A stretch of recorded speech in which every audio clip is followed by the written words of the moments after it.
ఇటు రావా? ఎటు పోతావా తమ్ముడు? ఏడికి లేదన్నా. ఒక ఛాలెంజ్ ఇస్తే ఎత్తావా? చేస్తానా కొడక్క ఇప్పుడు రారా. తమ్ముడు ఈ 4 ఫ్రూట్ మిక్స్ తాగినామనుకో నీకు ఫైనల్ ఇస్తా.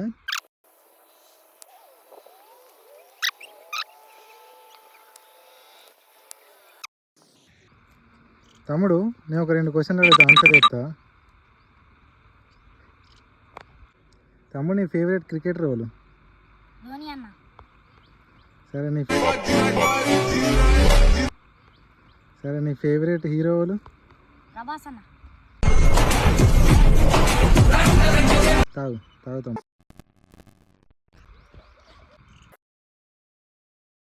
ఛాలెంజ్ అయితే కంప్లీట్ చేసినావు. సరే తమ్ముడు, ఇగో ఫైనల్ గెలుచుకున్నాను. తమ్ముడు మన ఛానల్ సబ్స్క్రైబ్ చేసుకుంటే ఇంకొక ఫైనల్ ఇస్తా. చేసుకోలేదన్న. Like, share, subscribe. వివి బైట్.